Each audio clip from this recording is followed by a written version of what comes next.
elle pouvait appliquer pour son emploi même si elle avait fait ses taxes. C'est ça, non? Pour l'emploi, Elle n'a jamais fait les taxes, c'est ça le problème, n'est-ce pas? Elle me dit qu'elle fait les taxes avec son mari. Et le problème, c'est quoi donc? Si elle part avec le mari, c'est qu'elle peut appliquer pour l'emploi. Mais qu'elle se met à l'intérieur comme son income, zéro income, elle n'a pas d'income. Tu mettais quoi à l'intérieur comme ton income? Tu mettais quelque chose que tu gagnais? Parce que si tu ne mettais rien, c'est à ce moment que tu ne pouvais pas faire un emploi, mais si tu mettais que tu es self-employment et que tu mets un montant fictif, peut-être de 15 000, 10 000 $, que c'est ça que tu fais, hein, tu pouvais appliquer. Mais il faut savoir si ton mari déclarait quelque chose que tu fais en activité, quoi. Si tu n'as pas mis ça, c'est que c'est pas bon. Tu ne peux pas faire un emploi même. Oui, tu peux pas faire un emploi. Un emploi, mais je pense que tu taxes avec ton mari ou pas, tu dois t'assurer que toi-même, tu déclares que tu fais un certain montant. Même si c'est 5 000, tu dis je fais 5 000 par année. Même si c'est 10 000, tu dis je suis self-employé, mais je fais 10 000 par année. C'est ça, non, papa? Justement, c'est ça. Ok, je vais encore lui demander ce qu'elle-même, elle avait déclaré dans ses taxes pour voir. Yeah. Alors, si j'ai aussi une autre question. Yeah. Il y a quelque chose qui est en train de prendre le dehors là maintenant, là, le strip money. Tu as entendu parler de strip money? Le strip money? Yes, strip, bien, ils appellent ça strip money. C'est acheter, peut-être faire épargner l'argent et recevoir des intérêts à la fin de chaque semaine. Je ne sais pas si tu as entendu ça. Par exemple, si tu mets 400 $, peut-être, si tu décides de te donner peut-être 3 $ ou bien 5 $ par semaine, c'est ce qu'ils est en train de faire, quoi. On dit que c'est un Camerounais qui a créé ça. Tu as entendu parler de ça? J'ai entendu parler de quelque chose de similaire, mais ce qu'il faut prendre en considération, cette chose, c'est que, en général, c'est un système de MLM. Ça veut dire que tu dois absolument mettre des gens à l'intérieur. C'est ça le problème. Si tu ne mets personne à l'intérieur, tu n'as rien. C'est ça le problème. Ah bon? Tant que tu mets à l'intérieur, vient cotiser le même montant et puis on te reverse aussi. La personne qui vient doit aussi mettre quelqu'un à l'intérieur. Toi, tu entres, l'argent que tu mets, on te redonne parce que celui qui va venir derrière va aussi mettre. Parce que quelqu'un a mis avant que tu ne viennes. Donc voilà comment le processus fonctionne. Ça, c'est un peu le truc de filings. Il y a eu un moment, on a parlé de filings, on a dit que ça donnait beaucoup d'argent. Tu restes seulement comme ça, là, tu fais beaucoup d'argent. Donc, ça, c'est le frais de filings. Si tu te souviens de filings, il y a de cela quelques années. Yeah. J'ai beaucoup entendu parler de ça. OK, merci pour l'éclaircissement de Russell, ce n'est pas tous les MLM qui fonctionnent comme ça. Hein. Il y en a d'autres que tu n'es pas obligé de parrainer. Non, il y en a d'autres. Il n'y a pas un MLM que tu vas seulement mettre l'argent et que ça s'arrête sur toi.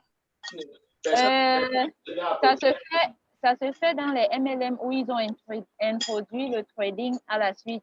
Donc, ils sont en faisant du trading. Je ne sais pas si tu comprends. Je peux être partant si c'est quelque chose que tu fais one-time payment et que chaque fin du mois, tu redonnes. Mais s'il y a une condition que tu dois admettre des gens, ça devient quelque chose. Justement, je t'explique. Ou encore, s'il y a une condition que tu dois remettre ce que tu as pris, tu remets encore à l'intérieur. Dans beaucoup, chaque semaine, chaque fin de mois, tu dois remettre certains montants à l'intérieur. Ainsi de suite.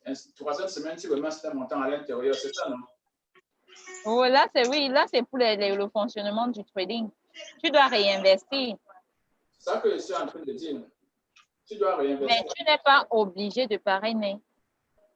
Tu réinvestis, ça c'est ton investissement à toi. Mais tu n'es pas obligé de parrainer, d'aller faire des gens.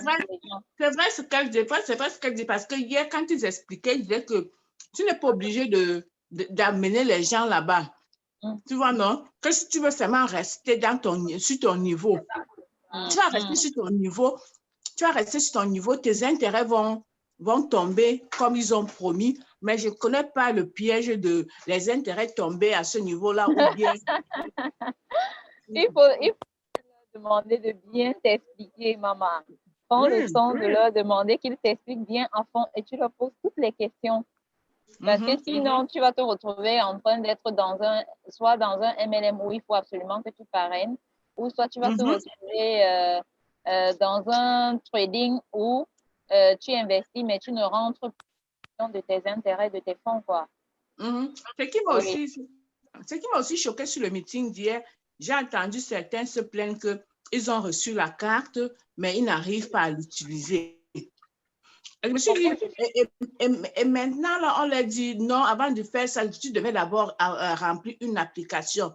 J'ai dit, quand vous prenez l'argent je me suis dit, quand vous prenez l'argent de quelqu'un, pourquoi vous ne leur donnez pas toutes ces informations-là que avant d'entrer ici, là, il y a une application que tu dois remplir, si bien que quand ta carte arrive, tu es capable de commencer à toucher ton argent. Tu vois, non? Toutes ces choses-là, c'est toujours pour freiner les gens. Effectivement, c'est là où le bas blesse avec ces business en ligne ou ces marketing de réseau, si je peux dire, parce que beaucoup vont vous promettre que vous allez faire les retraits facilement, on va vous octroyer des cartes et tout comme ça. Mais pour que tu entres déjà en possession de la carte, c'est tout un concours à passer. De un. De deux, quand bien même tu es en possession de la carte, on va te dire qu'il faut un certain temps avant que tu ne fasses le retrait de ton argent. Tu as vu mon post? Attends, je m'en vais regarder. Dès que je suis en live mailing, que je fais chaque dimanche. Je pense qu'il parle à quelqu'un d'autre. Hein. Je parle à quelqu'un d'autre. Ok. Donc, tu peux joindre le live. Non, et tu vois, ma chérie, et tu vois que dans ce système-là aussi, je les entends dire que tu dois endosser ton enfant, ou bien ton enfant doit être là-bas. Faire les photos avec. Non, c'est un peu trop compliqué, quoi. Tu mets ton argent dans quelque chose, mais tu deviens prisonnier de ça. Ouvrir les comptes avec les photos de l'enfant. Qu'est-ce que l'enfant a y voir dedans? Pourquoi vous êtes la sorcellerie? Non. On m'a invité là-bas, j'ai beaucoup suivi, mais... C'était quoi le nom? C'était quoi le nom du business? L'entreprise en question s'appelait comment? Attends, si je vais seulement sortir pour aller regarder, ne quitte pas. Exactement. Je regarde tout dessus, je suis en train de regarder tout dessus. Ok. Elle m'a envoyé ça hier. Attends, je vais voir.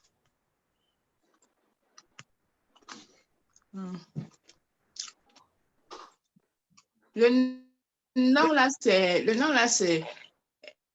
lié. Bien, c'est lié.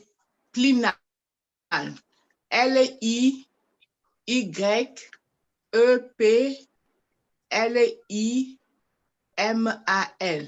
Can't. Hein? Oui, allez-y. Can/user. C'est même une entreprise. Vous avez demandé où est basée cette entreprise. Ma chérie, je pense que le fondateur vit peut-être au Cameroun. On m'a aussi montré un truc. Le fondateur ou bien un partenaire? Non, je ne sais pas le fondateur, c'est un Camerounais même. C'est un Camerounais. Il est fondateur, il est partenaire ou bien il est fondateur? Il est fondateur, I think so, on dit que c'est lui. Vous savez, les gens qui sont aux États-Unis. Il est partout, même avec les Canadiens, même avec les Français. Non, il est en partenariat. Il est sûrement en partenariat, mais il n'est pas fondateur. Maybe. On a dit seulement que c'était un grand quelqu'un qui a un génie camerounais. En fait, la première question qu'il avait demandé, que il va vous mettez $200, vous vous asseyez, ça tombe $3 par semaine.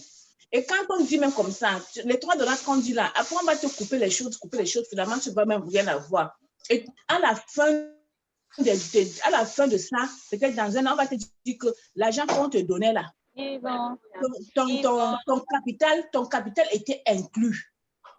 Ils ont un produit qu'ils vous font avoir. Un produit comme quoi, maman?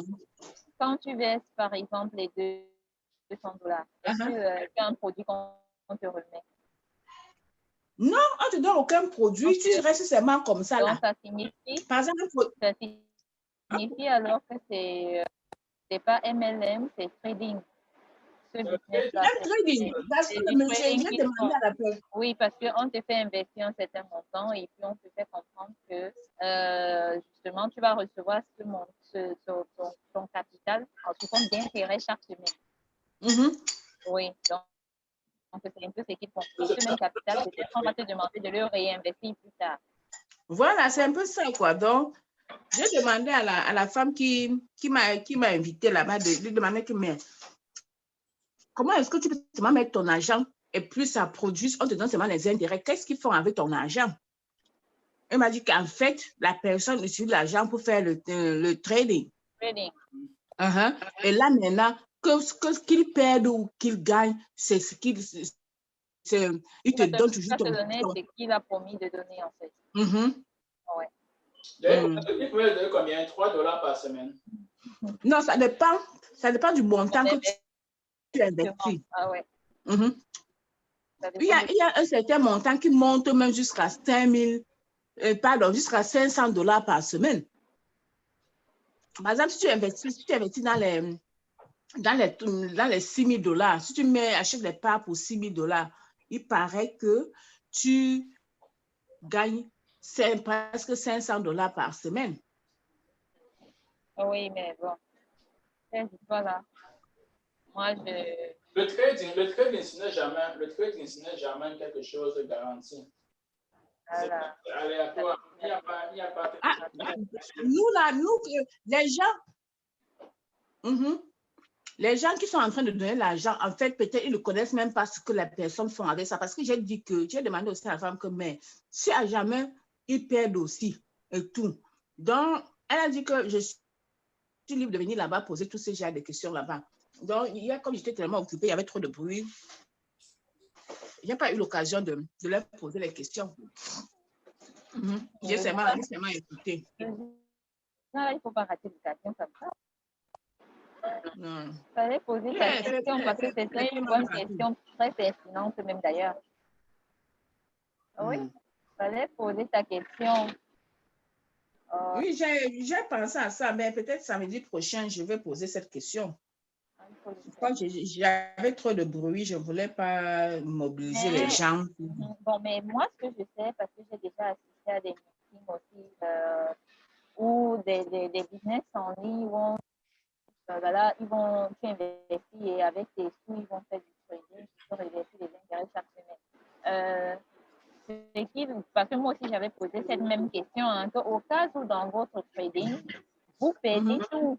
Quand vous perdez tout, est-ce que ça impacte avec le revenu que la personne doit avoir à la fin de la semaine? Même pas seulement le revenu et ton capital. Ben oui, tout en général, quoi. Tout en général. Ben voilà. Et là, ils m'ont fait comprendre que non, ça n'impacte pas parce que, en fait, c'est un peu genre, ils ont déjà fait des prévisions. Ils ont déjà fait des prévisions de telle sorte que même si ils perdent totalement, ils ont un certain montant d'argent déjà en réserve qui leur permet de pouvoir payer les participants dans le groupe, dans le business en question. C'est pas trop clair, quoi. Mais justement, c'est ce qu'ils m'ont un peu fait comprendre. Pour moi, ce n'est pas trop clair. Donc, anyway, je voulais seulement demander un peu à la droit, tu les sauras. OK. Donc, c'est vite. D'accord, je pense qu'on va commencer. D'accord, OK. D'accord. You guys going to mute yourself? Let me On mute. You guys. Mute. Oh. I'm going to mute. OK. Je vais lancer ça sur le Facebook Live. Yeah.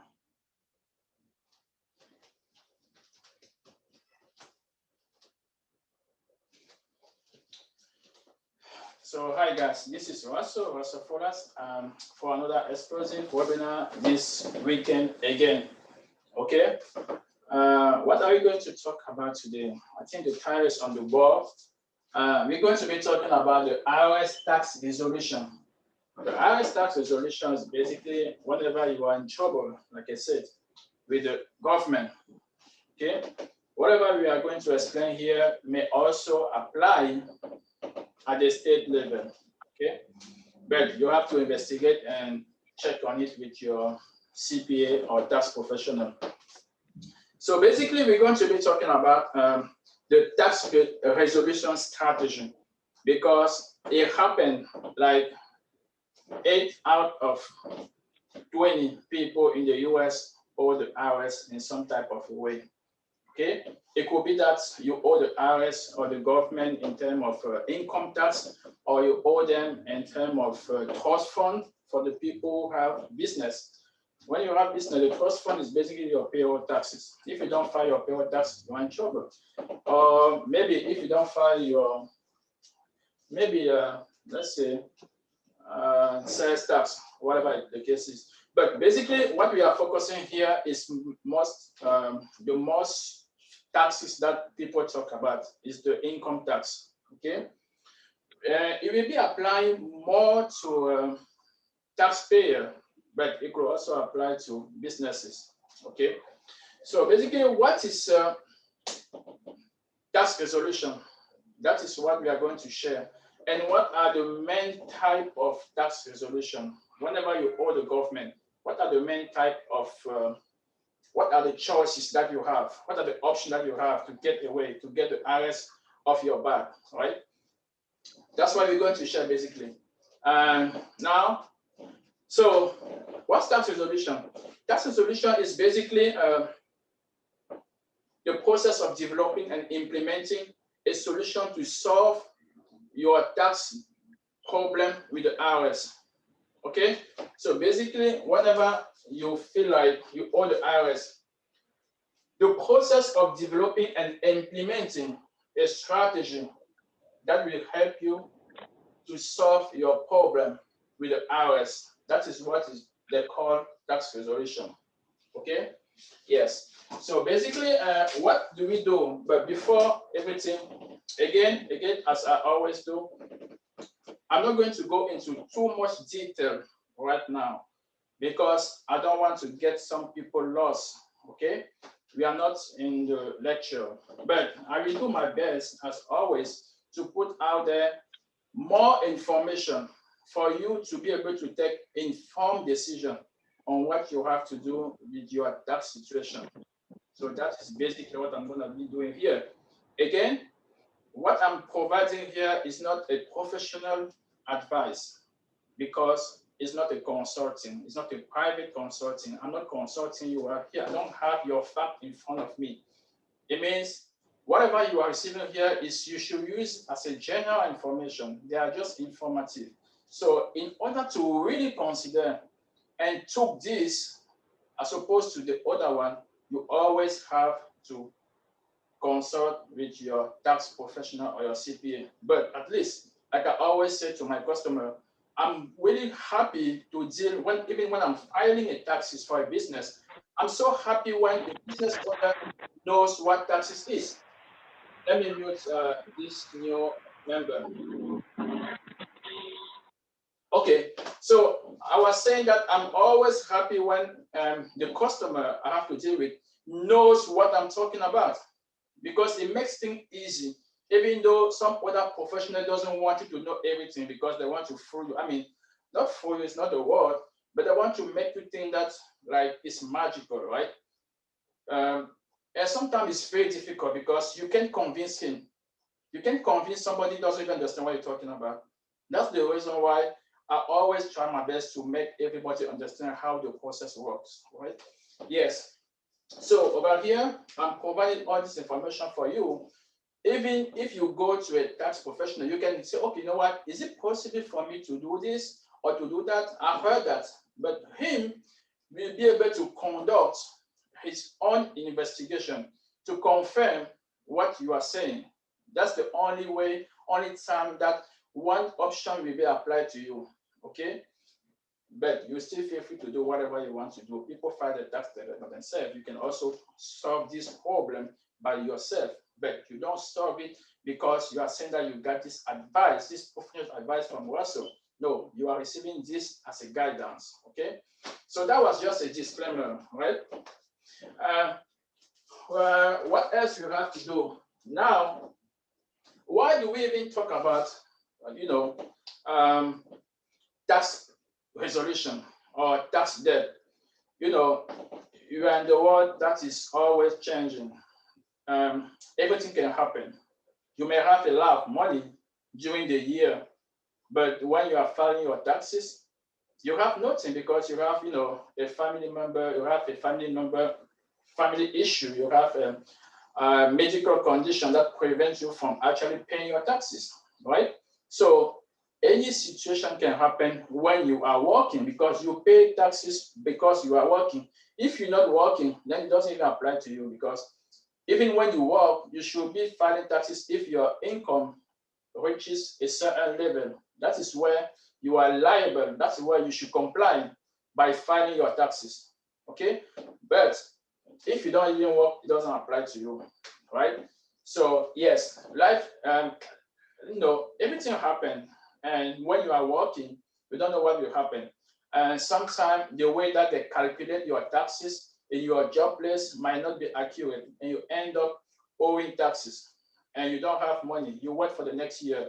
You owe another money. You don't do nothing because you don't have money. Then you don't feel like you have $5,000 to pay for those taxes. And then you keep compounding. You keep accumulating and keep compounding until your IRS start, working, start the collection activity on you, basically. And when they start the collection activity on you, that's the time you start feeling, the pain of owing the IRS. And it doesn't have to be like that. If you owe the IRS, you don't even have to wait until they go after you. You can actually go after them to expose. I mean, we're going to go into detail on this webinar. So if you don't do nothing, everything will just get worse and worse until 2 months ago, I was helping somebody because he has a $50,000 debt. That is everything combined, back taxes, penalty, interest, everything. It was about $50,000. He's not even a business owner, like he doesn't own a $1 billion company to owe $50,000, but because he didn't do nothing. So the first thing to solve your problem is actually face the problem and think about how to solve it. That's the first thing. If you just ignore it, especially taxes, you just ignore it, the government will never ignore it. It's just a matter of time before they reach out to you. Okay? Yes. So you have to life situation happens, but you always have to think about that. Okay? So basically, we know that the first thing to do is to actually think about how to solve it, because when you start solving it, it prevents you from additional issue, from additional trouble from the government, whether it's a local or federal level. Okay, so today we are going to share the main type of tax resolution. Those are not exhaustive, I have to mention that, but we are going to share the one that we see most often. Okay, so I was able to find 7 of them, okay, for you. The first one is an installment agreement. I will go into detail once I finish listing them. The second one is basically what they call, it's still an installment payment, but it's called partial pay installment payment. Okay. The next one is currently not collectible. The other one is innocent spouse. Okay. The 5th one, I believe, is offer in compromise. The 6th one I have for you is file your tax return, actually. And the last one that I don't even see like a resolution, but it can actually help you to lower what you are going to pay to the government, is what? It's basically penalty abatement. Okay? So those are the main one that I was able to gather, that I think every person that owes the government should be aware of. Okay?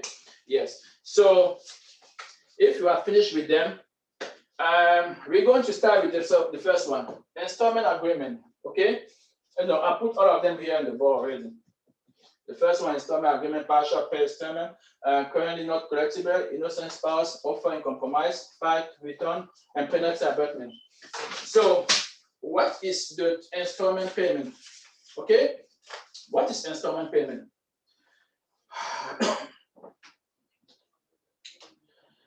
Okay, during the installment payment, the IRS give you the possibility to split what you owe, that you can actually affordably pay in 6 years, instead of you having to pay right now unless they take over all your belonging, right? You come there and say, you know what, this is I owe you, but I mean, this is my financial situation. The only thing I can afford is this amount, right? And the IRS will give you an option to actually pay the amount you owe in 6 years. This method allows the taxpayer to pay a small and manageable amount, right? So that the debt is not overwhelming. So the IRS is also a way of the social condition of people, right? Social and financial condition. So they want you to find an amount that you can, affordably afford to pay during the 6 years. After 6 years, you have finished paying them, okay? An extended installment guarantee designed to people who owe $50,000 or less. So if you owe more than $50,000, it's not even an option for you, okay? Yes, you have to be like, you owe less, you owe $10,000, $5,000. What you do is basically split that amount into 6 years and you start paying the amount. The good thing is that if it's grant to 6 years, you are lucky that the government will stop putting penalty on it, and they will stop accumulating interest on it. That means if you owe, let's say $10,000, in the normal process, if you don't pay everything, whenever you are not yet paying, the interest is still compounding. If you owe 10,000, you pay this year, you pay maybe 1,000, and you are not in no tax program. You pay 1,000 this month, even this month. Next month, you owe 10,000 at the beginning. You pay 1,000 today, and next month the 9,000 is not only what you owe, because the 9,000 is still incurring penalty because you owe, and you're still incurring interest. So when you are on the installment payment, the government actually helps you by stopping and adding penalty and interest on it. That's the reason why it's a good thing, right? It's a good thing to be on the installment agreement with the IRS. It also stops the collection. Yes, we said that it stops the collection activity, basically. That means if the government was actually garnishing your wages, or putting the lien on your house, or the lien on your car, or the levy on your house, if the government has started to actually take over your belonging, your asset, they will stop that. Once you are into an installment payment, you have to know that, right? Yes. So that's the best thing to know about the installment agreement. But beside the installment agreement, we also have something else. The second one, which is called the partial installment, the partial pay, right? Partial pay installment agreement. The partial pay installment agreement it works just like the installment agreement, the standard installment agreement, except that under this other program, you pay a lower amount monthly. Okay, the government accepts that you can pay a much lower amount monthly. Why? Because they see that you don't have the capacity to pay what one would have paid if he was on a standard installment agreement. But the difference is that you don't have to pay that for 6 years. Remember, we just said that on the installment agreement, they give you the option to split all what you owe for the next 6 years. But on the installment agreement, you have to keep paying that until the statute of limitation. let me add this new member in the Zoom, in the meeting. So under the partial pay installment agreement, the government acknowledged that you are financially impacted, and then you cannot pay more than they want you to pay, right, monthly. But it's an agreement. That's the reason why we protect your asset. But you have to keep paying until the statute of limitation, which is when? 10 years. If they want you, or I don't know who is talking, who is on mute. Okay. If on the installment agreement, the first one, you're supposed to pay $125 every month for the next 6 years. On the partial pay, you are only able to pay, let's say $50. You will pay the $50 until the end of the statute of limitation. If at the end you are only able to pay half of what you owe, that's good. That's why they say partial, because at the end it might happen that you didn't even pay everything that you owe, right? Yes, that's the main difference. That's the main difference between the normal agreement and the installment agreement. But the difference is that for you to be on the installment agreement, on the partial one, the IRS will always, every 2 years, conduct a financial review of your situation to make sure that, oh, you are not actually hiding some income, okay? You are not actually, keeping some money that you don't disclose, okay? So that's the difference. You are on the review like every two years. It might even happen every year. So they want to make sure that what you say you can afford is the only thing that you can afford, okay? It's the only thing you can afford. If they realize that you can afford more than that, they will then increase your amount. So you have to know how to deal with it. And I will go into some detail to let you know how the IRS will catch you, okay? Because most people will not disclose the information. And the IRS will actually know how to figure out that you actually didn't disclose everything. I'm going to, if you stay until the end of this webinar, I will let you know how they know, okay? So after the partial one, after the partial payment, and then you know that you have to disclose all your information. What's the next one? It could happen that you fall into this category right here, currently not collectible, okay? When does currently not collectible happen? It happens when you are not even able to pay even those minimum amount.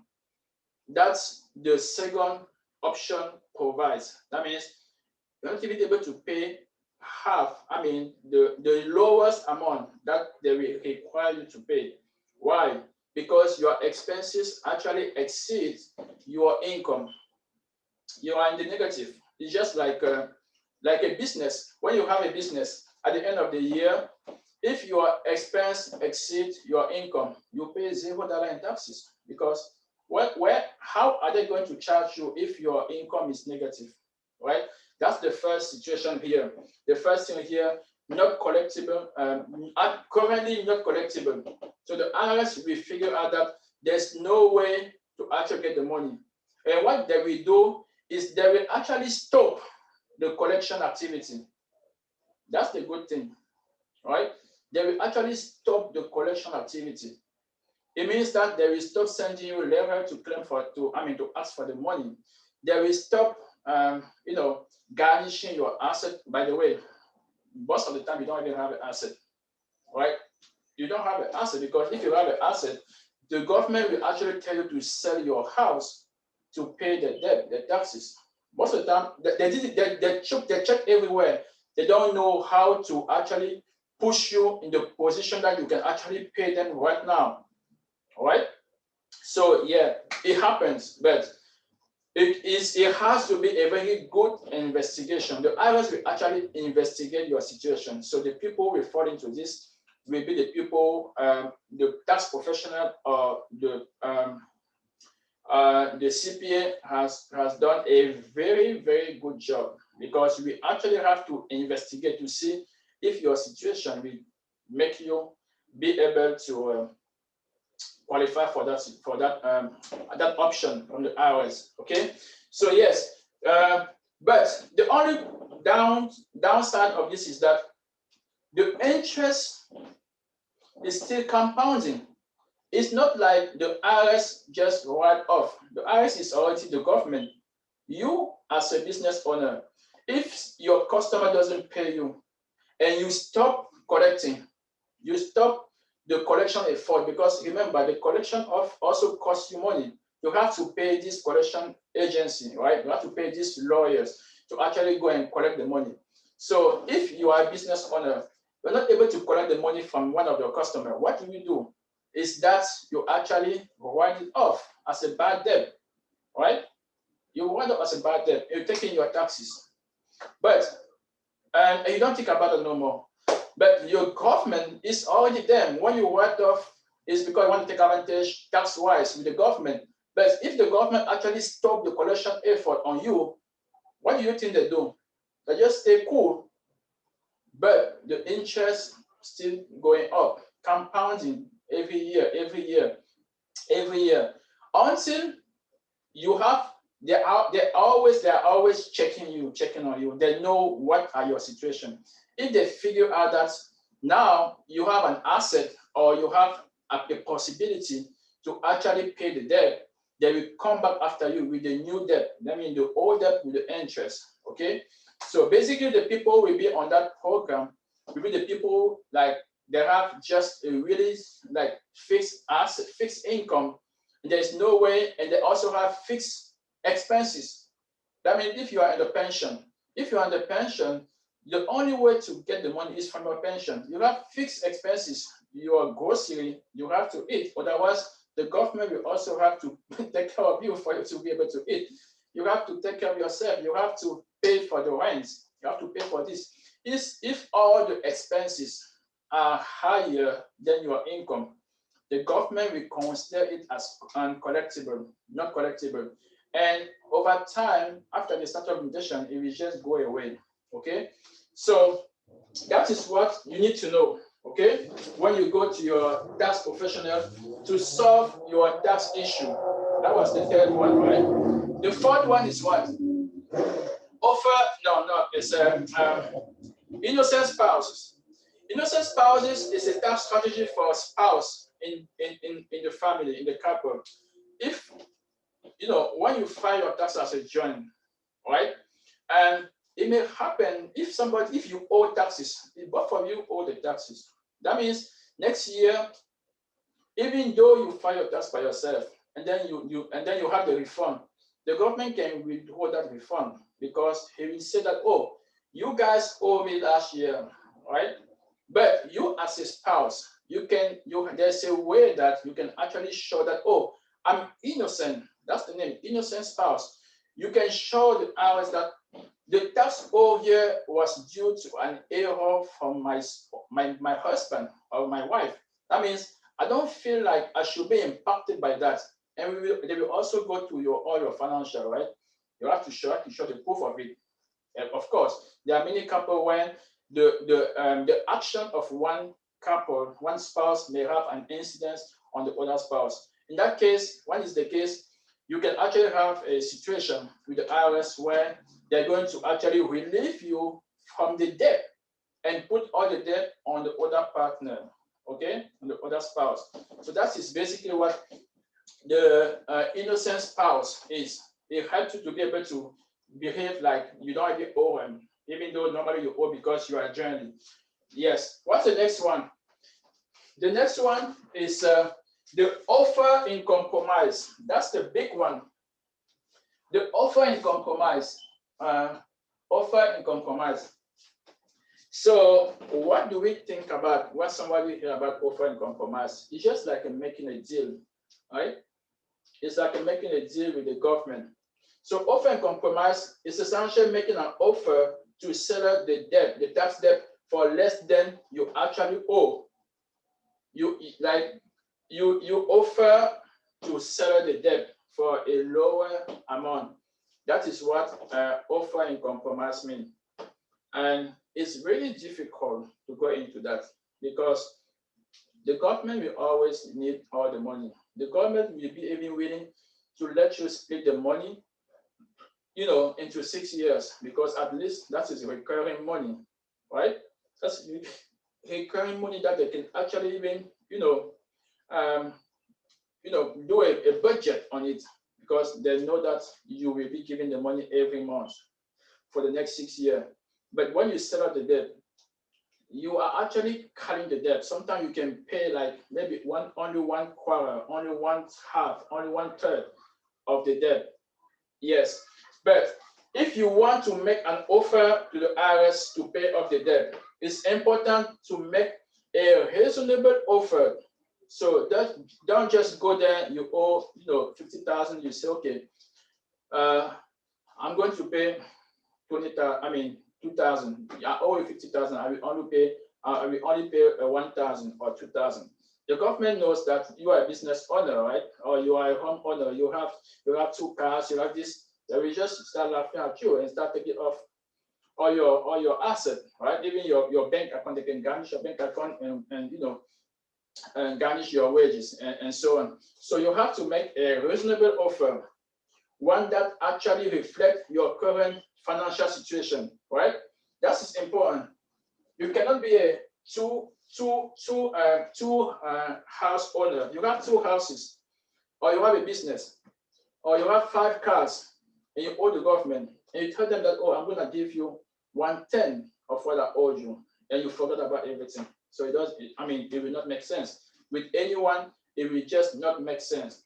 You have to make a reasonable offer that reflects your financial situation. You can actually show them, okay, this is all the money I make. Let me add this new member. Okay, this is all the money I make, right? And when I deduct everything, this is what I can do to try to set up that. Okay, so most of the time, even less than 50% of people who apply for that get approved. Your tax professional has to do a very, very good job for you to be able to get that. Okay, so what happens is that during the approval process, the IRS will always again investigate a taxpayer's financial situation and compare the taxpayer's entire tax debt with their current financial status. Okay, again, the IRS will investigate to see if, okay, what you are offering is actually what you can offer. Okay, that's the point. So you have to be really transparent here, because the IRS can always come after you. Okay, so if accepted in the offer and compromise, the taxpayer will be subject to continuous review of their financial status to ensure that they cannot afford to make larger tax payments. That's again, when you are approved, they will again do some review on you to see if you can afford more or less. That's the point with the offer and compromise. And I'm going to share with you something that you have to avoid, because a lot of people will go this road. It's a good deal. It's like making a deal, right? If I owe you, let's say $1,000, and instead of splitting the $1,000 by, I don't know, $50 for the next 6 years, I may say, okay, I owe you $1,000. What about I pay everything $300? So if you pay $300 now, you forget about all the $1,000. It's a good deal, right? Yes. So most of people, I will advise people to go that road, because you can even borrow money to do that. Yes, because if you owe $1,000, then you borrow $300 to set up a $1,000, you are making a profit. Because you are making a profit, you will only pay back $300 to the person you took money from, but you have set up a $1,000 debt. That means you still owe money from someone, but you only owe $300, right? So that's how you have to see it. And it happened with the credit card company as well. I don't know if it happened to you already, but I have customers where I have to help him to actually deal with the credit card company to actually set up a very good deal with him. you go through all his financial situation, you're able to get a very good deal with a credit card company, because at the end, if you don't take it, they can just write off as a bad debt and they will not even collect nothing from you. Okay. But with the government, you will get something out of it, but they will do the review to see if that's exactly what you can afford. Now, this is one type of a simple one, but nobody even know that. I mean, not nobody, very few people. I mean, that it's a way to solve the tax situation. It's what? Just filing your taxes. That's as simple as that. Just filing your taxes. Why? What happens is that when the IRS start filing you on penalty and interest and stuff, especially for back taxes that you didn't even file, you will see yourself hit with $20,000, $5,000, $15,000. Sometimes it may happen that if they're saying, okay, you didn't file taxes on 2017, 16, they are assessing you for 2,000 each year. At the end, they hit you with 15,000. It may happen that if you just go back and file your taxes, you just gather all your financial for that tax year. It may happen that you will receive the refund, right? It may happen that you receive the refund. You just don't know how to file. People will just say, oh, I didn't file because I didn't have money to pay. I'm a self-employer, right? I didn't pay tax during the year. So at the end, I didn't file because I didn't have the money to pay for taxes. Yeah, you have a really bad financial organizational structure, because when you are a business owner, you should have an account where you should put money for your taxes, right? But that's not all. If you are able to reorganize your company and collect all the financial data and file your tax accordingly, it may happen that you actually, or maybe what the thing you owe is actually lower. It happened with one of my customers, actually like 4 years ago. It was an eye doctor, right? He has, his office. It was in Hoboken. No, it was in Jersey City. His office is in Jersey City. So the IRS, the government actually hit me, I think it was $50,000 on taxes. The issue he had, because he was not keeping his book. That's the reason why sometimes I say the first thing to save in taxes is to keep your book. He had all the, the supporting document on the folder and the box. You go to his, he has one room where he had like 100 books there, 100 box with folder for every expenses. But he was not keeping his expenses the way that you can actually show to the government on a clear manner, on the financial statement, on the income statement, on the balance sheet, on the statement of cash flow or whatever. He was not able to show anything. So the government just hit him with a lot of taxes, including sales taxes. So when we actually, he hired us to help him on that. He paid around $10,000, but we helped him. Why? Because we were able to show that he only owed $40. Yes. What is actually owed to the government was $40. Why? Because they were hidden with sales taxes. But most of the product or service he was providing was sales tax free, because if you are selling something that is not sales, that is, you're supposed to collect taxes, and you don't collect taxes, you have to pay those taxes, right? But a lot of the service we are providing, we are able to separate all the sales tax with the non-sales tax eligible and stuff. So basically, when we gather everything, we file every single type of tax we're supposed to file for him. He only owed $40. Just by filing, he was able to, that means he was able to save how much? 50,000 minus 10,000 that he paid us, he saved 40,000, right? So most of the time, people just don't know. You have to consult. Do not assume, right? You have to consult with a professional. You say, okay, what is the best option for me? And the best option is never been to not file taxes, because as soon as you don't file it, the first thing that they hit you with is a penalty. It's the failing to file or late filing. They will hit you with that first. Without me filing, figure out how much you owe. They're hitting you with the non-filing. They're hitting you with the penalty because you didn't file, right? So that is what I wanted to say on the filing. So over here is right here, file returns. So because there is, or maybe we can even reassess, even though it was filed, and then you have good record keeping, we are able to reassess your filing and amend those taxes the way that what they say you owe can actually go down. That's just filing your taxes, right? So yes, the last one, but not the, I mean, the last one on the list, but it's not the last because there might also be other form of tax relief, right? It's penalty abatement. Basically, is when you ask the government with what they call good cause to actually remove all the penalty on what you owe, because sometimes the penalty could be really substantial when you owe the government, right? That's why sometimes they will put it on a certain maximum. They will say, okay, it will be 5% every month up to, I don't know, up to 5 months. Yeah, they will hit the penalty. But there's a way that you can actually go by and, you know, get those penalties removed.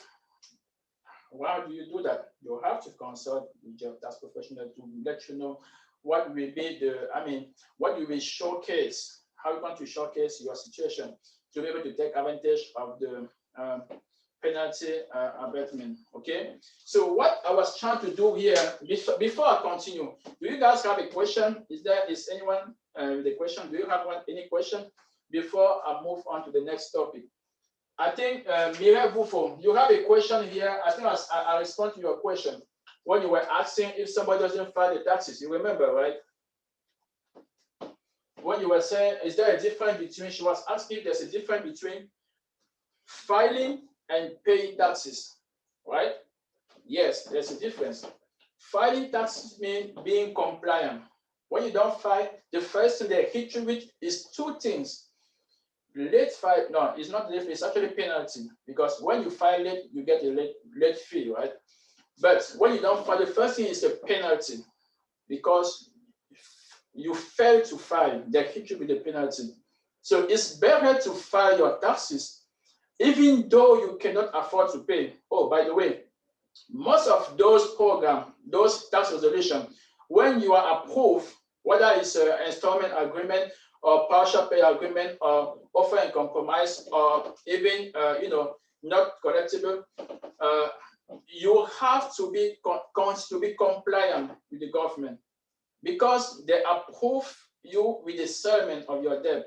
They approve you on the installment payment. Doesn't mean that at the end of the year you will not file the tax, because they put you on the installment payment because you didn't have money to pay. Now you feel like, oh, if I file now, I'm not going to be able to pay. Don't do that. A lot of people will feel that way. That's the reason why they will accumulate more years of taxes.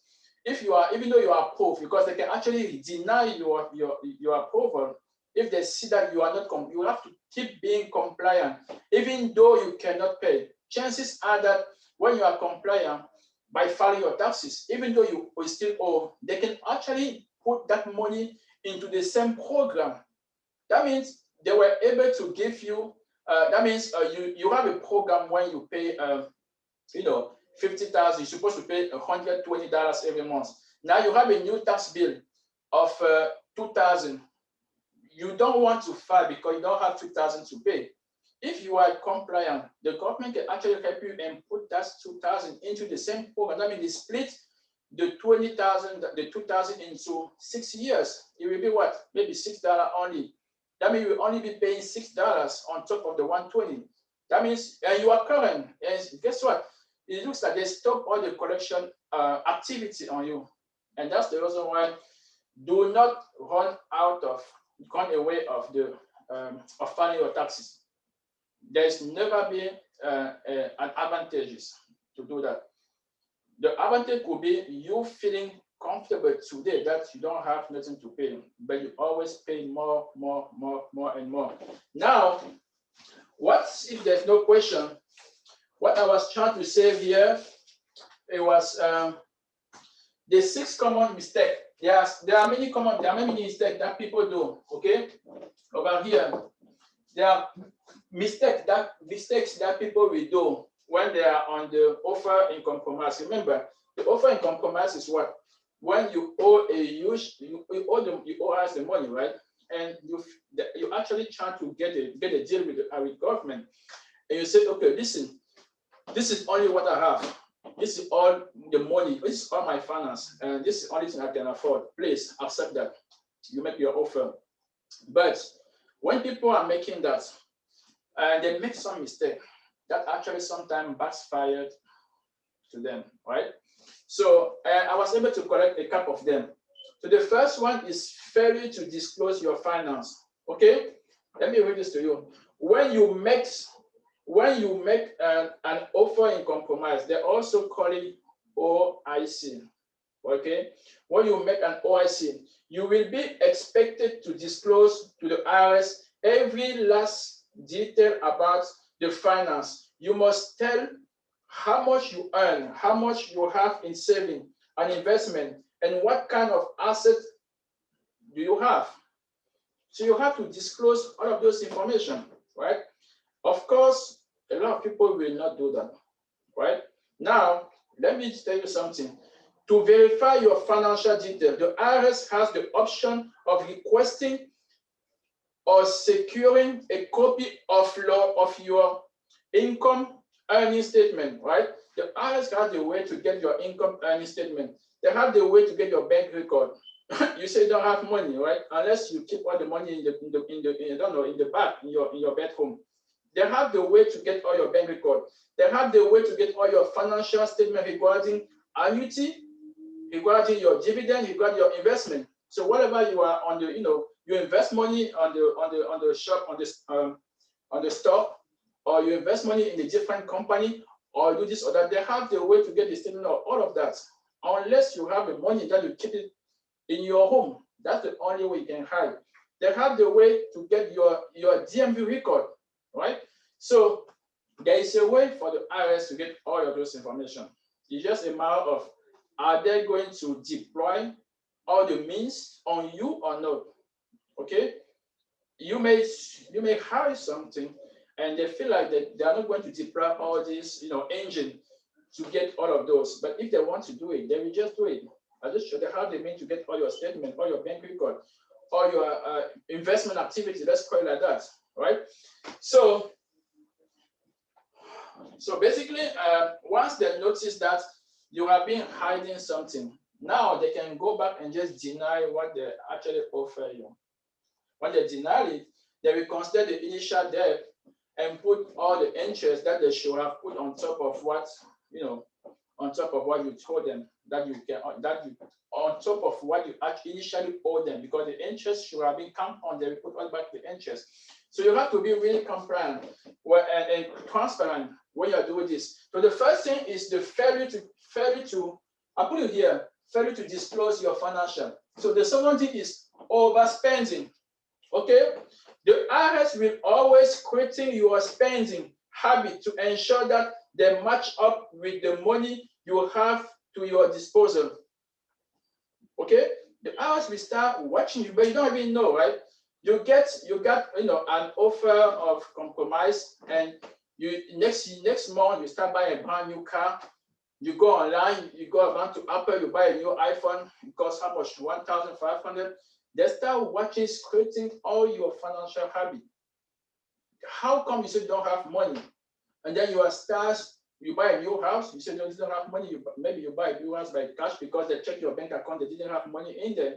You have $200,000 cash in your house, and you go there and purchase a new house. Guess what? They will just come after you, right? So if the IRS notice you spend a huge amount on cash on vacation, even though you start going on vacation. If you don't have money, how do you afford to go on vacation when you say you don't have money?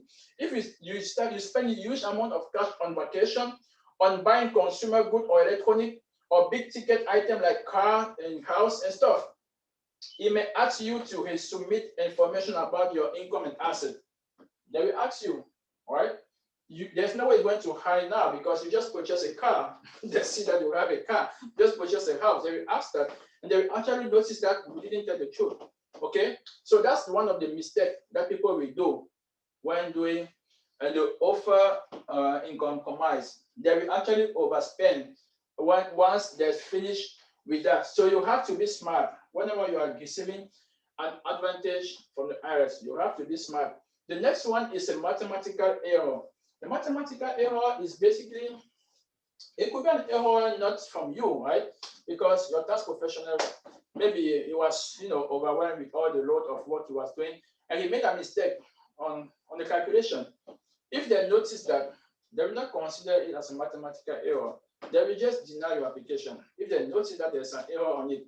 Okay. And one of the things is the blank space. The blank space is when we are actually helping you in filing the thing, in filing the form for you. After all the investigation, we have to, as a tax professional, when you have to help you with the tax resolution, we conduct the investigation. After the investigation, we give you all the options, right? This is the option you have. This is what we think that you may have, right? This is what we think we are able to support before the IRS to help you receive this one.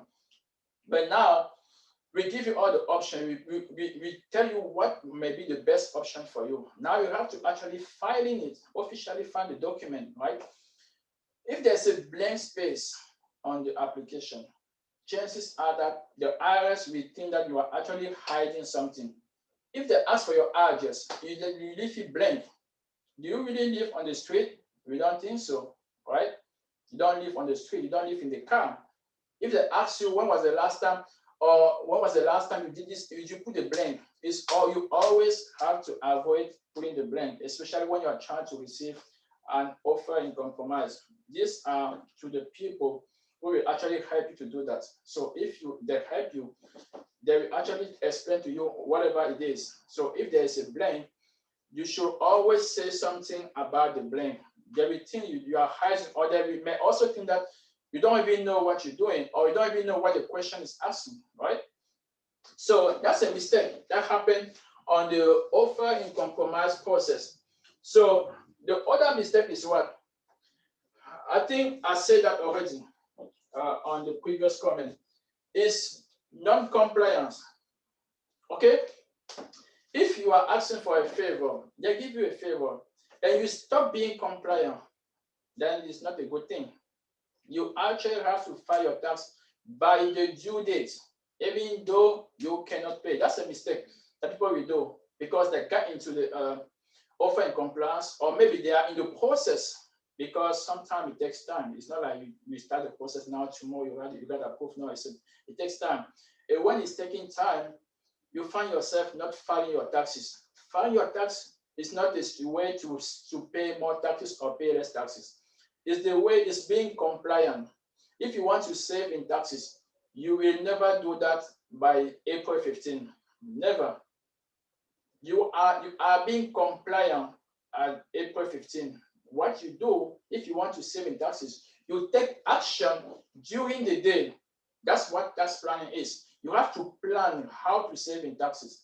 That's the reason why I created this webinar, this weekly webinar, to help you guys on tip how to actually space or save in taxes. Plan to save in taxes. You don't do that on April 15. Again, you don't save tax on April 15. You are compliant on April 15. So now, if you're in the process of being compliant, to receive a deal, right? So you're making a deal with the government, and you're not compliant, then they think you're not a good person because I just give you the deal. Somebody is just getting in now, even though it's the end of the meeting. So if I just gave you a deal, and next year, and the next thing happening is that you start being default again, they're going to cancel that deal because they feel like you were not even supposed to receive the deal in the first place. Now, they're just going to go after you. Whatever they can grab it until you pay them, right? Or until you get the statute of limitation. I need to mute. Yes. Okay. The other thing is not knowing what the statute of limitation is. Right here, when you don't know what the statute of limitation is, you are not doing a good deal, because knowing your statute of limitation can help you actually think about different options, right?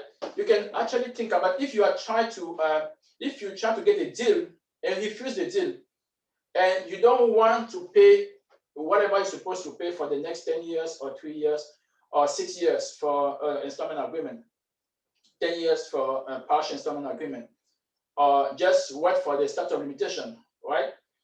People don't know the statute of limitation. If you don't know the statute of limitation, the IRS knows the statute of limitation. And it's not like they're going to stay there for 10 years, you don't do nothing, and get away with the tax money.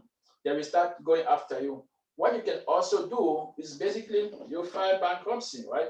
If you know that the statute of limitation is 10 years and the bankruptcy can offer you a way to be relieved from all your debt. And you also know the statute of limitation of the filing the bankruptcy. You can do that route, right? So you have to know the statute of limitation. Just like when there's a mistake on your taxes, right? There's a number of times that the client can go back on it and ask you to fix it. And you have to know the statute of limitation also. If you fail to claim an income, for example, after a certain number of time, the statute of limitation can make that they cannot come after you to claim that, to have you to pay taxes on it because you filed taxes. Maybe you omit to include that W-2 because at the time you didn't have it, or you omit to put a scale 1099. At the time, your partner didn't offer you that 1099, so you didn't put in your taxes. The IRS can see it. They have the limitation, so you know that. That's the reason why when you are trying to actually do the tax resolution, you have to hire high professional tax strategist for him to see the status of your debt. Because it may even happen that the IRS has forgotten about that debt long time ago. Guess what? If you come back and start to pay the money, they will take the money. So you have to know the statute of limitation, okay? Yes. So I don't know if at this point you have a question. I see Nana Poku, you just got in. You have a question?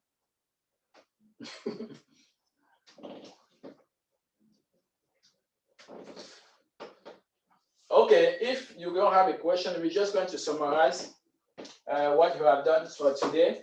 And so the takeaway for today is that there are 7 main ways to solve your tax debt with the IRS.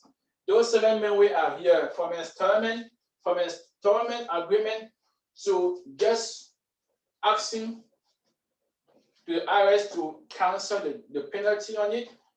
You have 5 more other options in between.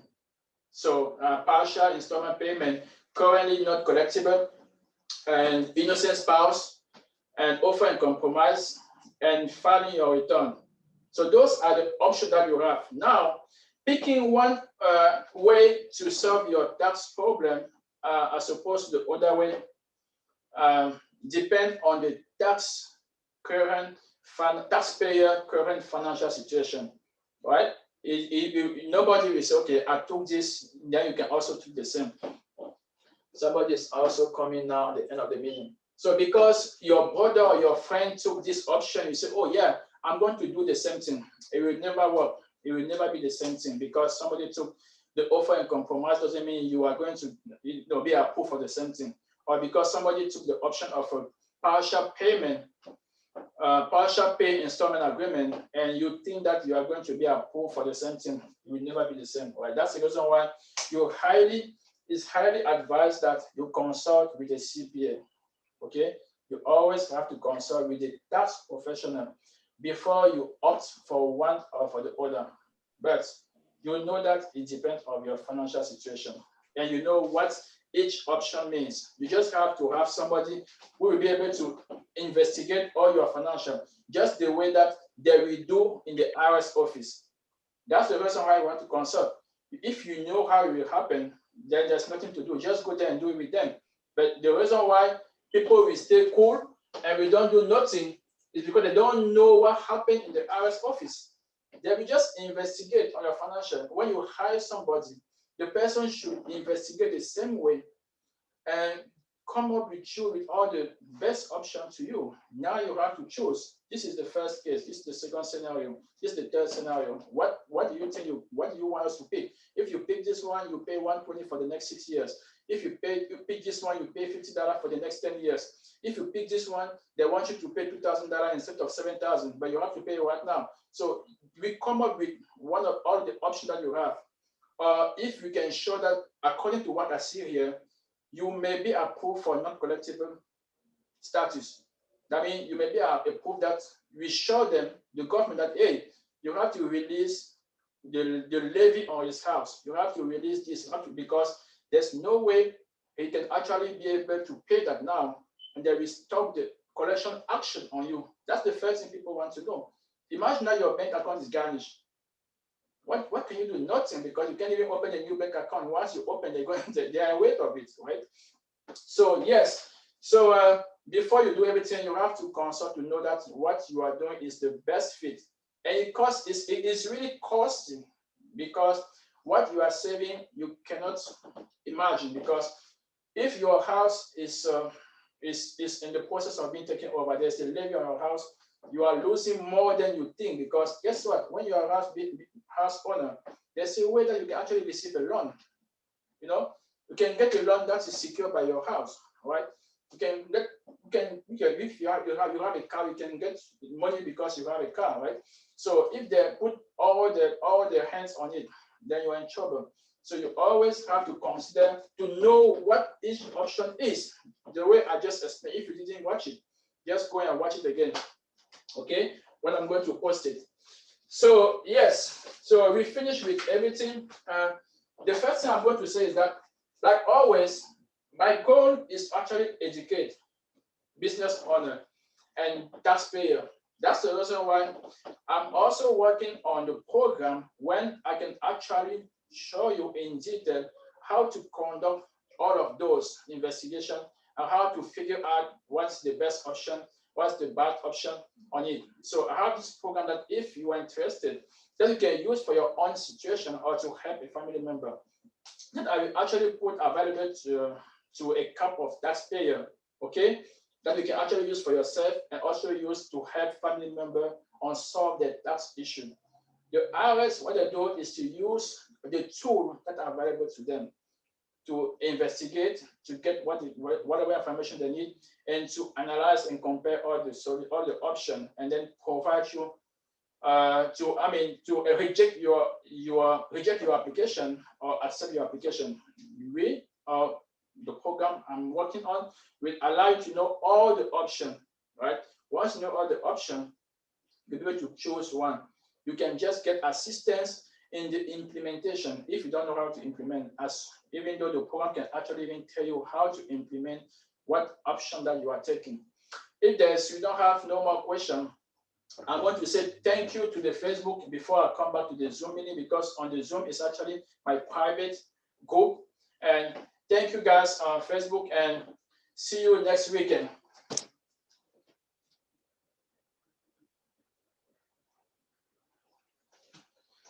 So now I'm back on the Zoom meeting. Now I can answer question from everything that you have been doing.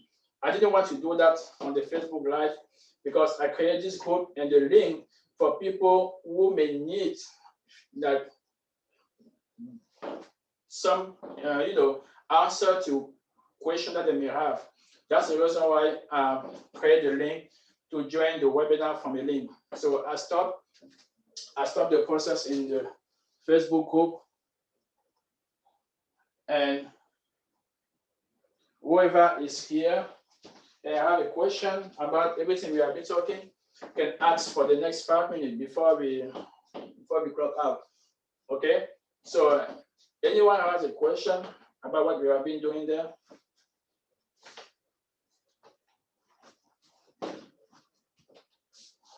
Any question tax related, even though it's not about the tax resolution. If you have any question tax related, I'm doing it for free for the next 5 minutes.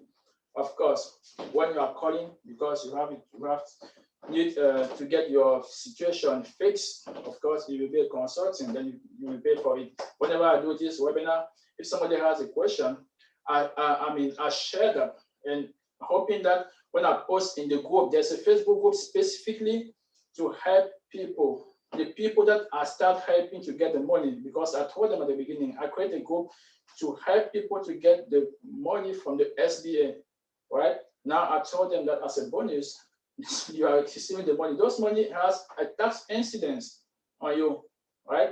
To help you, I will be sharing how you can mitigate the effort or the action of the taxes on the money you are receiving. That's the reason why every weekend I gave myself this challenge to come up there and help you with just some tax step in order to you to think about how to save in taxes, the individual side or on the business side.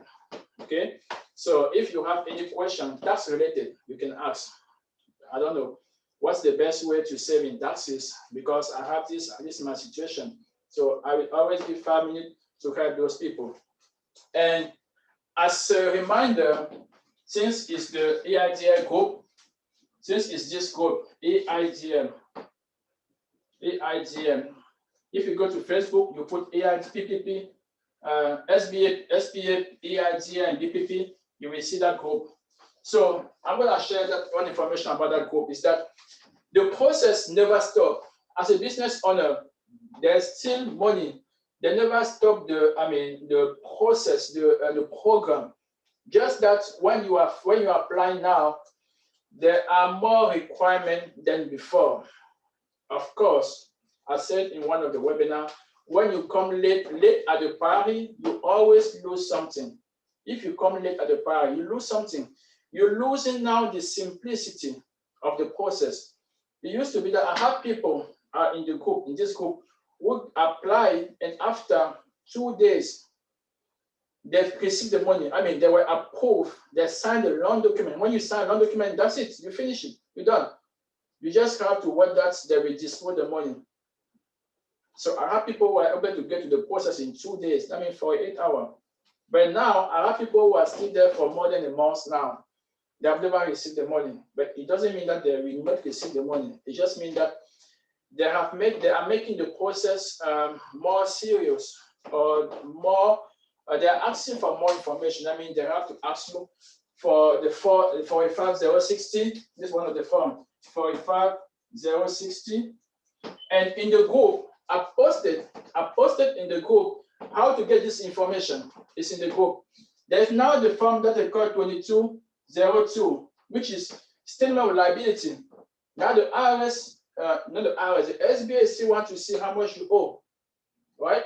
It used to be that they will only check your credit report, and they want you to list all the money you owe, all your creditor, even the mortgage company, who is financing your car. They want to know everything about that. Okay, that's what they're doing now. But it doesn't mean that you will not receive the money. It just means that you have to do more effort now in order to receive the money. And to me, it's still the best way, because you don't spend nothing. You don't have to spend money. You don't have to put the down payment. If you go to I have a liable partners where I help people to get traditional loan, whether $5,000 or $25,000 or $100,000. Of course, they want to see the guarantee that you have to put maybe your house or your car as a warranty, and you have to put the down payment. Sometimes it's 5%, 10%. You have to put that money down. So this one is still cheaper. Okay, it's still the best option right here. As soon as you are eligible, to me, it's still the best option. Just that you have to be more patient. If you're not patient, I can actually help you with other, financial institutions where you will get the money, but you will actually invest something and receive the money in return.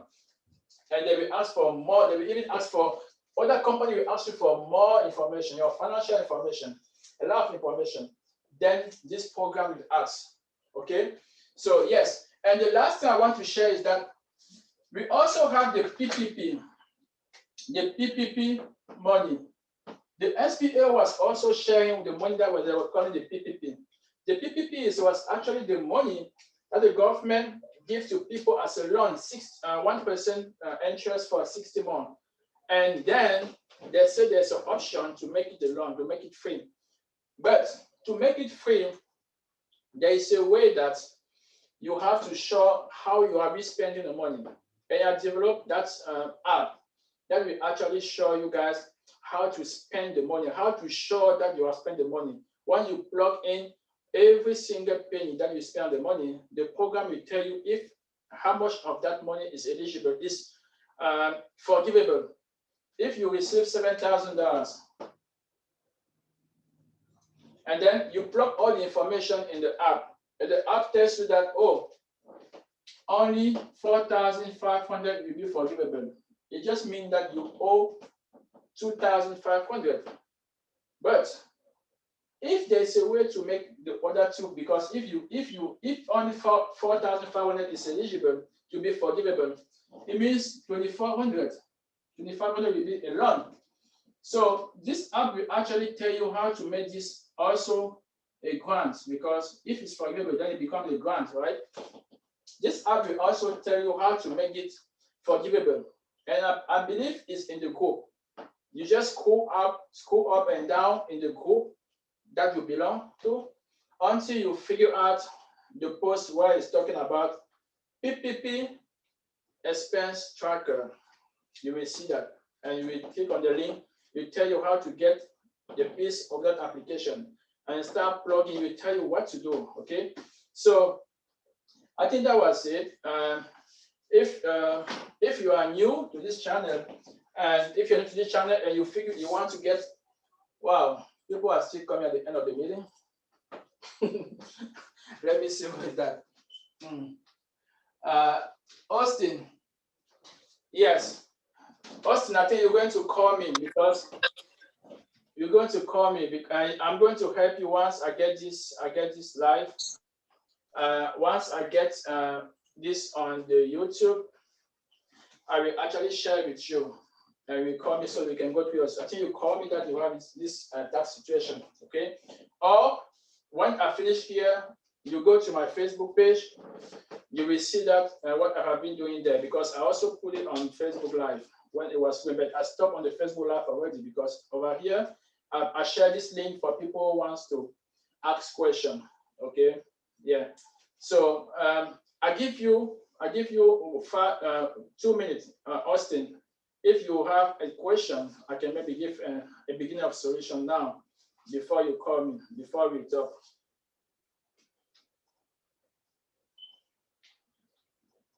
Austin, you can unmute yourself.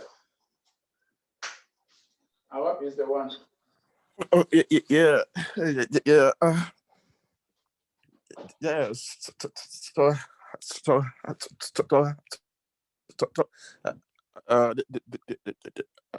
How do you assess with that's like someone like me that I have that is to pay back back back taxes to the. Okay, yes. You're going to go back when you finish here.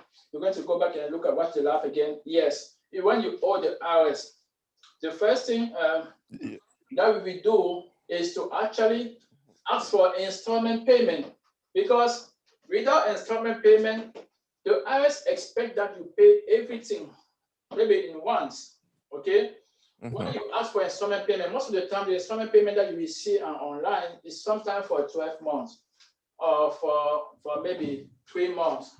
But it may happen that you don't even have that money to pay back in 3 months or 4 months. Now, there's a way when we conduct a good investigation of the situation. We assess your financial situation. That means we assess your income and asset of your family, not yours, your family size. We can come up with a way for you to split that money into 6 years. Imagine that if you have 1,000 or 10,000, if you have to pay in 6 months, compare it with someone who has to pay in 6 years. That is, the monthly payment will be so affordable that he may not even Yeah. that he's paying back. And Yeah. guess what? When you get approved for that, the government will actually stop the to compound the interest on it, because whenever you didn't pay back, the interest is still you still accruing payment on it. Interest. Yeah. So once Yeah. you help you to get approved into one type of a resolution, then they stop increasing penalty and payment and penalty and interest, and they also stop going after you to claim the money, because when they start the collection collection activity, they're actually looking at your asset. Tell me your bank account, how much you make at work. Yeah, and they can actually just jump on one of them to get the money. So if you go to them and say, okay, this is what I'm going to do, I'm not running away. Yeah. Or maybe you want to make a deal with them, boy.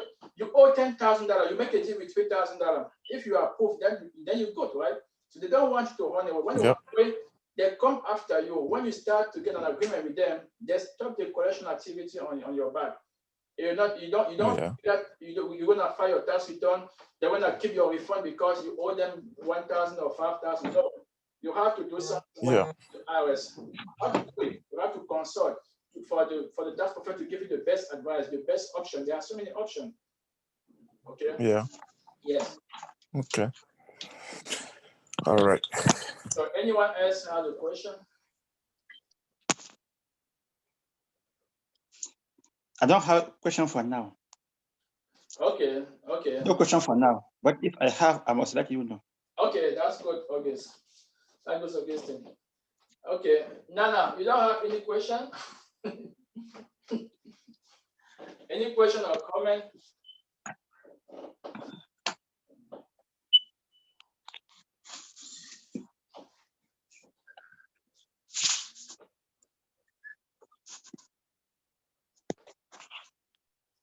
Okay. If there's no more question, I'm going to thank you guys for being here, because if you go, even if you don't do the classroom to teach people, you don't see nobody. You feel like you don't feel happy, right? So as I'm sharing, I also feel happy to share what I know, because what I'm doing can help somebody. You're always happy when you know you can help somebody.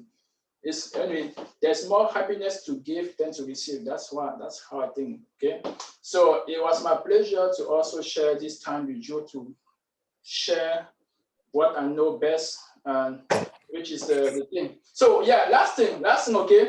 I don't know who, if you receive that thing, the message I've been sending to people. I don't know who received that message. Augustine, thank you. You received the message. You did that already. I'm asking for your support. Well, I almost forgot. Asking for your support. I have this application that I'm using, okay? And the application is for my marketing activity, but they have a new launch, and they want to have people testing the app, the software, and they want to go through business owner who are already using the app, because if you are using the app, it's easier for you to find people, because you use app with people, with customers. It's easier to go after them, to have them testing the app. So I posted some type of message with a link where I'm asking you guys to just submit it and spend $1. It costs you $1. It doesn't cost you $10 or $100. It will cost you $1 to purchase the app. It's after to sign up, okay? And I'm able to zero the person. Once you finish, you can zero me, and I can actually just send the $1 back to you, because I know I'm pretty sure there were some people are not doing it because of the $1, right? Yes. Once you do that, give me point. I'm trying to be transparent. Give me a point, because I'm the user of the application. When they see that I convince my brother to test it, they give me a point. Maybe along the line, they will give me maybe one more usage of the application fee. I don't know what they're going to do, but they give me a point when they are doing it. It's a launch. Whenever a company invests a big amount of money, they want to try to see if they can collect the money as soon as possible. To do that, the first thing to sell the product, to have somebody testing the product, right? If you test the product, then it's good, you're gonna purchase it. But I don't want you to test the product, because I don't even know if you like the product or no. I don't even know what you're doing. I just want you to sign up. Once you sign up, then that's it for me. I'm not marketing the app to the software to you to purchase. No, at this time I don't want you to buy the app. I don't need much doing. Just to sign up. That's it. Now there's an opportunity on the app, but I didn't want to talk about that before, because if I start with that, people will think that I'm trying to convince them to actually send them the product, because this app costs $100. It costs $100 to use it. I mean, people signing up for $1. If they actually use it, they are using something that costs $100. They are using it for $1, basically. Okay. So this app costs $100. I'm going to send you the link. When I finish, I'm going to send the link. The app costs $1. It costs actually $79, but the new launch is putting the price to $99 because they have improved the app. They have increased the price. So with $1 here, the person who is actually a business owner can actually test it and say, hey, wow, look at all of what this can do, right? But I'm not asking you guys to purchase it because you want to use it. No, just because I need the point for that. Now I'm going to go on the social media by next week to actually show the option of using this app. At that point, if somebody actually wants to use the app, he will know how much it will cost him when he's doing it, because he knows the utility of it. Okay, so yes, I'm going to be sharing by next week the usage of this app and also how someone can actually make money out of it.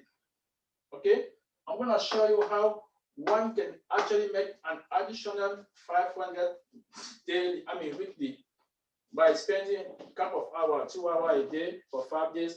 I make additional 500 every month, every week. That's like 2,000 additional money, right? So yeah, by next week, if I'm just sharing it, because the user, what I do with this app, the money I'm making, nobody even know that I've used that app to make the money I'm making.